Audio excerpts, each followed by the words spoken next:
Welcome to ராஜியின் Nalabagam. இந்த கிளைமேட்டுக்கு ஏதாவது ஒன்று சாப்பிடணும் போல் தோணுதுங்க. வெஜிடபிள் கட்லெட் அந்த ரெசிபி தாங்க இன்றைக்கி பார்க்க போகிறோம். மைதா பிரெட் க்ரம்ஸ் இல்லாமல் எப்படி செய்கிறதுன்னு பார்க்கலாம். அதுக்கு நான் ஒரு பீட்ரூட், 2 உருளைக்கிழங்கு, 2 கேரட்டை நல்லா கழுவி சுத்தம் பண்ணிவிட்டு எல்லாத்தையும் தோல் எடுத்துகிட்டு வச்சுக்கலாங்க.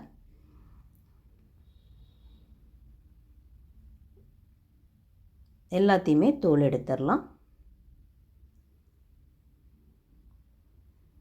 இப்போ நான் தோல் எடுக்கும்போதே இட்லி சட்டியில் தண்ணி ஊற்றி வச்சுருக்கேன், காய்கறிகளை வேக வைக்கிறதுக்காக. இப்போ தண்ணி நல்லா சூடேறிடுச்சு. இந்த மாதிரி ஒரு தட்டு போட்டுட்டு எல்லாத்தையும் அப்படியே ஸ்டீம் பண்ணி எடுத்துக்கலாங்க. ஒரு 15லேருந்து 20 நிமிஷம் அப்படியே ஸ்டவ்வை மீடியமில் வச்சு விட்டுருங்க. நல்லா வெந்துடும். இப்போ எல்லா காய்கறியும் வெந்ததையும் எடுத்துக்கலாம். ஒரு 10 நிமிஷம் அப்படியே விட்டுருங்க, கொஞ்சம் ஆறட்டும்.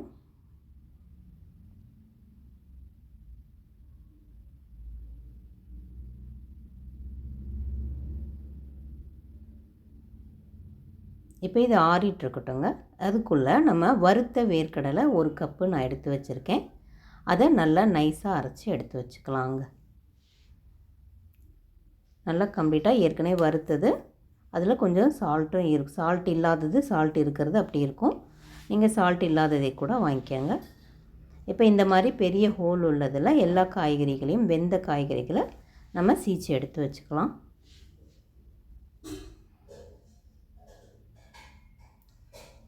நம்ம கைவிட்டு நல்லா நசுக்கி ஸ்மாஷ் பண்ணியும் செய்யலாங்க. அந்த மாதிரி செய்கிறத விட இது கொஞ்சம் எல்லாம் நல்லா ஒன்றா மிக்ஸ் ஆகி வர்றதுக்கு கொஞ்சம் ஈஸியாக இருக்கும். இப்போ கேரட்டு, பீட்ரூட், உருளைக்கிழங்கு எல்லாத்தையும் சீச்சு எடுத்து வச்சிட்டோம். இதோட ஒரு பெரிய வெங்காயம் நல்லா பொடியாக கட் பண்ணி எடுத்து வச்சுருக்கேன். அதையும் ஒன்றா சேர்த்துக்கலாங்க.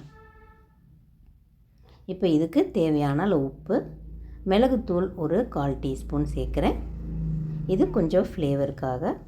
கரம் மசாலா ஒரு 1/4 டீஸ்பூன் அதையும் சேர்த்துக்கலாம். இப்போது இதோட இந்த வேர்க்கடலை நம்ம நைஸாக அரைச்சி வச்சதையும் சேர்த்துக்கலாங்க. இது தாங்க பைண்டிங்க்கு. இது மாதிரி ஒரு தடவை நீங்கள் ட்ரை பண்ணி பாருங்கள், டேஸ்ட்டு ரொம்ப நல்லாயிருக்கும். இப்போ இது எல்லாத்தையும் ஒன்றா கைவிட்டு நல்லா அழுத்தி பிணைஞ்சு ஒன்றா சேர்த்து கொண்டு வந்துடலாம்.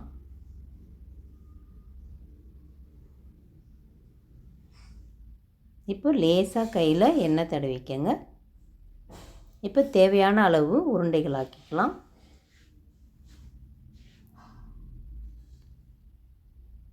இப்போ ஒரே அளவாக வர்றதுக்காக உருண்டைகள் ஆக்கிட்டு நம்மளுடைய விரலை எந்த சைஸ்க்கு தேவையோ அந்த சைஸ்க்கு இந்த மாதிரி பிடிச்சிக்கிட்டிங்கன்னா எல்லாமே ஒன்று போல் ஒரே சைஸாக இருக்கும்.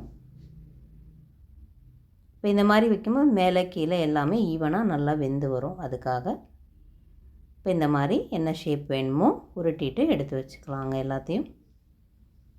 இந்த மாதிரி நீங்கள் உருட்ட ஆரம்பிக்கும் போதே ஸ்டவ்வில் தோசைக்கல் போட்டுடலாம். கல் நல்லா சூடேறிட்டுருக்கட்டும்.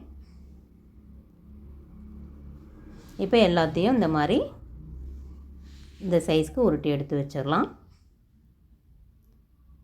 இப்போ கல் சூடேறினதும் எண்ணெய் கொஞ்சமாக ஊற்றிக்கங்க. எண்ணெய் நல்லா காஞ்சதும் ஸ்டவ்வை குறைச்சி மீடியமில் வச்சுக்கோங்க. இந்த மாதிரி 2 போட்டு திருப்பி விட்டுட்டு நல்லா செவந்தவுடனே எடுத்துடலாங்க.